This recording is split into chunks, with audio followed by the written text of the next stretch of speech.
everybody. Had a couple of days that I went ahead and was able to really play with this and put it through a lot of different tests. Played a lot of my cards on it, and just want to go ahead and give our thoughts here on the Sega Genesis Flashback by Atgames. Just want to let you guys know what I think of it, and is it worth it? In our opinion, remember, we don't tell you to go buy these things. This is our opinion on if we are the reason we buy it. Let's put it like that. So I try to give you guys an honest feeling of these things. And again, this is the Sega Genesis Flashback by Atgames. And if you know these Atgames products, they definitely weren't the best clones out there, especially when it came to the sound emulation. Sound emulation on these things were pretty bad. So I'm going to go ahead and give it a good shot. Well, this is a box. This is the box to it. Actually, as you can see, it's really nice. It's blue. What I like about the system, and you'll see in a few seconds, I'll pull it out, is it actually looks like a mini Sega Genesis from that time. So it's pretty good. Even has the 16-bit on the front of it there. There goes the Atgames logo. But this is the box itself. Really nice box. And the big thing about this one is that this one is HDMI. The past ones were all AV. But it does have a lot of classic Sega Genesis games. It has 85 games, but not all 85 games are Sega products. Here goes the back of it, as you can see. All different. When we get into the actual connecting it to the television and you see what the menu looks like, then you will get a better feel of how they break up what games are Sega and what games aren't Sega. So that's pretty kind of cool. So I kind of like that. But these are all the different games on it. Big con on it immediately. No SORs, no Streets of Rages. I'm trying to figure out why that was there. So this is the other side of the box right here. So we're going to open it up. And this is it right here. It comes with a big look. I thought it was going to be a poster for some reason. I saw somebody had one of these and it was a poster. It was one side, it had the instructions like this. I had all the different instructions. I'm trying to do this on one hand. And on the other side, well, you know what? I'll get to it in a minute. I guess not cooperating with my one hand, whatever. Anyway, those are the instructions. If you really don't know how to connect these things nowadays, then you need some help, man. They're very simple to connect.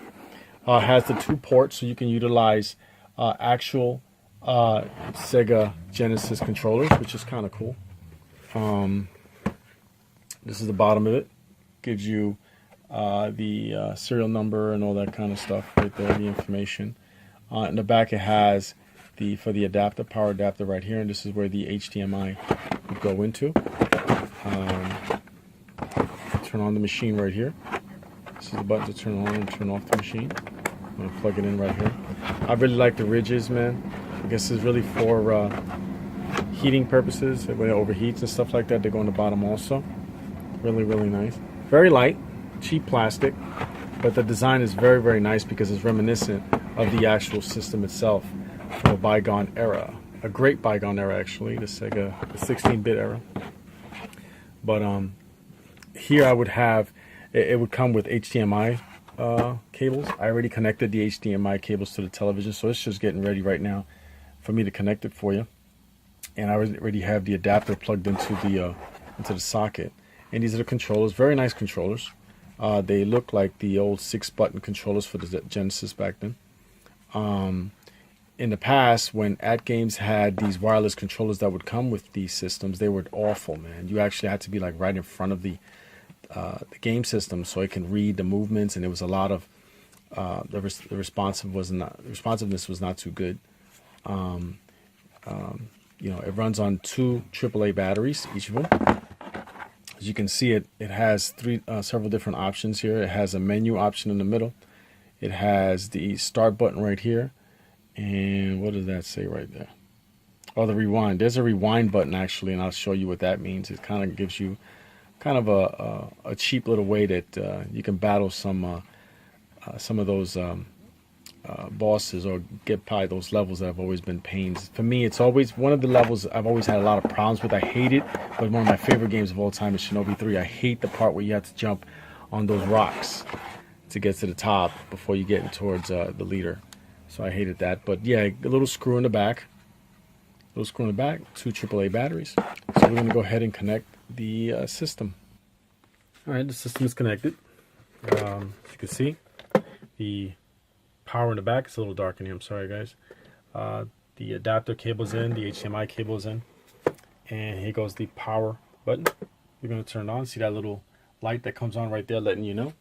So let's go to the television real quick, and hopefully get a good look at it. Takes a little while to boot up. The Atgames symbol pops up, and there it is. There you'd have the interface right there, as you can see. Very interesting. I know a lot of people probably know this already because a lot of people have been complaining about it. Is how you would go ahead and maneuver, get around this menu option with the controller. As you can see right here, would tell you if you want to scroll down these options on the left-hand side right here of the screen, you'd have to press the B button, and it would scroll A and B button, which will scroll up and down, instead of just pressing the diagonal directional pad. It's kind of weird. Is it a deal breaker? No. I got used to it pretty quickly, so I don't know why anybody would make a big deal out of it, other than just something you have to get used to. But I got used to it. I don't have any issues with it right now. But as you can see, it'll give you some information about the system right there, about bonus games. That's how they break it up and let you know what are the Sega games and what are the bonus games. Most of the bonus games are those homebrew puzzle type games, knockoff games and stuff like that. Really don't pay too much mind to those. It has Sonic games, which is separated into its own category, which is pretty cool. All Mortal Kombat games 1, 2, and 3 are alone. They are separated, so it's pretty cool if you just want to play some more Mortal Kombat games. Then you have the Sega games, which are all the Sega games put together, and it would right here put down what is the most recent game you've played. As you can see, I was messing around with Sonic, and favorites, which would the system would memorize what are the favorite games you've played. So I'm going to go ahead and use the control, as you can see, and I'm going to press the B button right there. Let's get the B button. As you can see, it's moving around. See? Breaks it down. These are those puzzle games that I was saying, those knockoff games and things. Sonic games, separated. Also interesting for a lot of people out there, I see Game Gear games. So Game Gear games were added on to this, which is pretty cool. All the different games. Very, very weird why we don't have a Sonic 3 in here. I have no idea what's the deal with that. The Mortal Kombat games separated, as I said. Now, to pick the games, you would use the directional pad to pick whatever game you want. But again, if you want to get through these options on the left-hand side, you'd have to press the A or the B button to go around. So these are all the different, Sega games. As you can see, you have also Sega Master System games in here. So they are pretty nice. One of my favorite games right there, like the shooter Arrow Flash. I've always did like that one. Ultra Beast, actually. Pretty much almost all the Alex Kids, except for the Shinobi one I don't see right there. Baku Baku, a Gear game. You see? So these are the recent games I've been playing. Here goes that pain in the butt right there with one of my favorite games. I beat it so many times, but for some reason to this day, I hate that jumping on the rock part, man, just before you get in towards the end. Sonic is all the different games we've been testing and trying them out and stuff like that. Also has a cartridge slot, which I didn't mention that. As you can see, there's a cartridge slot right there, so you could place cartridge games, which is pretty cool. And then you go back to this. But the Sega games are all separated. You use the directional pad to get across to the different pages. As you can see, Chiconda Forever Man, Bonanza Brothers, actually one of our favorites too. Crackdown, quite a few different games. Again, they're all put together and separated, so you can go ahead and go look for them. Again, that was pretty cool that you had a couple of Sega Game Gear added onto this with the Sega Master System. So you get quite a few different games, which is pretty cool. Fantasy Zone, as you can see. All the Golden Axes 1, 2, and 3 are here, which is pretty cool. There goes the Golden Axe 3 right there. I mean, I like it. I like what I see so far. I like the fact that they're separated the way they're separated and stuff like that. It's pretty cool. Do you get 85 Sega games? No. Think of the Vector, man. I never did like Virtua Fighter how it looked on the Genesis. I don't think the Genesis alone was powerful enough to do that. But there goes those Game Gear games that I was mentioning before, and Sega Master System games. So it's pretty cool. Gonna go ahead and get a cartridge and throw a cartridge on so I could let you see what that looks like. But before I do that, let's try one of these games so people can hear the sound, which has always been an issue here, and maybe take a picture of the frame rate to see if that's a problem. So hold on. About to do it again. All right, guys, so we're going to go ahead and pick one of these games real quick so you could probably hear the sound on it on one of the games. So of the built-in games, let's see which one will give you the best sounds. What do you think? Well, you know what? Let's do Sonic first, obviously. What do you think? Sonic? JD's recording, guys, so if this gets screwed up, you know whose fault it is. So let's do that. Let's pick Start button. Let's pick Sonic. The game will give you an option. Do you want to start a new game? If you have a load game. So let's start a new game. Okay. All right. You see the lines. Do you see the lines? I see the lines there. You saw that. Let's see. I don't hear any distortion in sound. What do you think, Jay? No. It sounds pretty good. It sounds a lot better than before, remember? So far the color may be a little bit either darker or lighter. We made a side-by-side comparison with the but I do see those lines. You see those lines? Is it on this TV? Because I didn't notice it on the other television. Did you notice it on the one in the living room? No. I didn't notice it either. But the sound sounds good. Really, I want to do the sound because the sound has always been one of the biggest issues with these Atgames products. There you go, of course. These Atgames products. So, just trying to do a quick little. Okay. All right. Well, not trying to beat the board. I'm just going to hopefully give you an idea of what this looks like.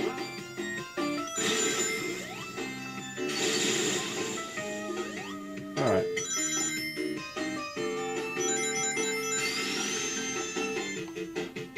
All right.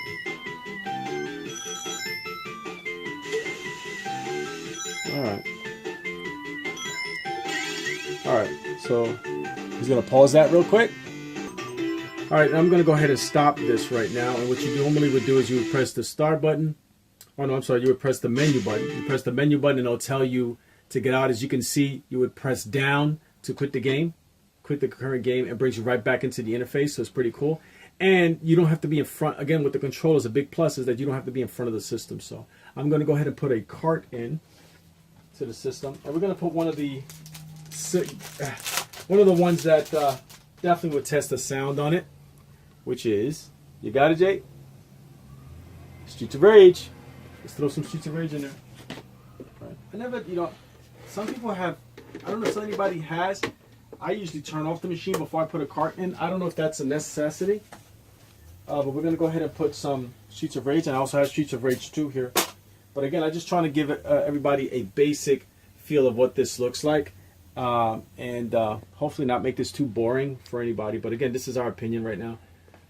As you can see, once you put a cartridge in, you'll see that on the cartridge slot it would light up. And then you would see the actual game being recognized by the system. But I'll tell you one thing. And once I do this real quick, I'll tell you that I noticed that the EverDrive didn't let's start right. The EverDrive didn't recognize. I mean, this didn't recognize the EverDrive card, which had the whole Sega Genesis library. But just listen to this, see if anybody hears it. I don't hear anything wrong here. I mean, I don't hear any distortion. You hear any distortion, Jay? No distortion.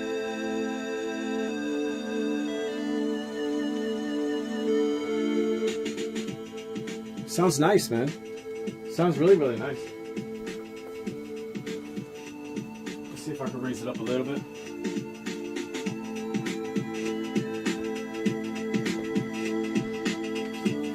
It doesn't sound bad to me at all.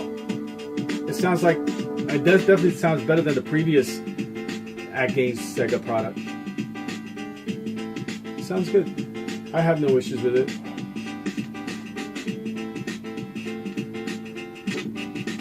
Yeah. But those lines, see those lines? I didn't notice that in the other television. Maybe I have to adjust the TV or something because I didn't notice that. See that? I don't know if you guys can see that. But let's just go to the game.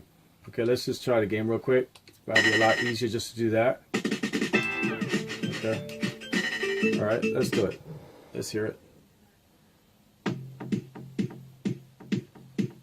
Sounds good. What do you think?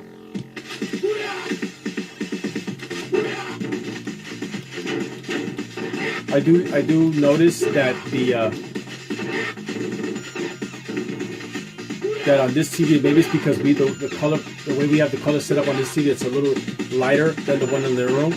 You notice that? So I think that's maybe just fixing the color. But I also think some games shouldn't be HDMI. What do you think, Jay? But it sounds nice to me, man. I don't want to keep doing this, but I'm just going to go ahead and hit the menu button, get back out, and then go back to the interface again. This is the interface right here. I'm going to do one more. Let's try some Mortal Kombat because Mortal Kombat has a pretty decent sound to it too. And you could tell if Mortal Kombat if there's a problem with the sound because they have a good thing. Doesn't sound bad at all. Sounds pretty good, right? Yeah, I think they really fixed. To me, they fixed it. A-B-A-C-A-B-B. Get over here. Yes, I personally don't see anything wrong here. So, all right, we're gonna go ahead and give a final thoughts. Great. Mm-hmm. All right, guys. So I just want to go ahead and just finish this up real quick. Give you a honest opinion on how my feeling on this. I definitely think it's a huge improvement over previous Atgames products, Sega Genesis Atgames products. But I've always took these consoles and these knockoffs, these systems, as for what they are. If you're a true blue hardcore gamer, nothing is really going to make you satiate your feelings, because you want the actual thing. If you're a casual gamer, if you're somebody that want a quick fix to reminisce on some of your childhood fun playing with the 16-bit games, and Sega Genesis is definitely the best system that came out for the Sega company. This is something cool, man. You don't have to spend a lot of money. Tax, it was $69.99. With tax, came down to $76.20. I definitely think it's worth it. Again, my opinion. I definitely think it's worth it. Had a lot of fun messing with them. Still having a lot of fun right now, as you can hear Mortal Kombat in the background. Big knock, it doesn't have an SD port to put an SD card, which definitely will make it even better, because then you could go ahead and just put the whole game library, the Sega game library, into something like this via SD, and you'd be able to play the whole library. Notice also there's no sports titles that were added onto the built-in games. Does have Game Gear games, does have Sega Master System games, has quite a few the Genesis games. No Streets of Rage, definitely. But I got the cards for Streets of Rage. To me, that wouldn't be an issue. So yeah, the controller is really nice. You don't have to be in front of the system. Two AAA batteries on each of them. They do feel nice in your hand. They're very comfortable. Have the different options. He has a rewind portion that gives you 6 seconds to replay, 6 seconds if you're fighting a boss or at a board that's really difficult. You have the menu option on the controller, so you don't have to jump up. You have the start button right here. The system itself looks like a Genesis. So these are our thoughts. If you guys get a chance, and again, if you're a casual guy, or if you're just somebody that wants a quick fix and don't want to bring out the whole old system and keep using the old systems, I definitely recommend. I think it's a really cool thing. Is it better than the SNES, NES?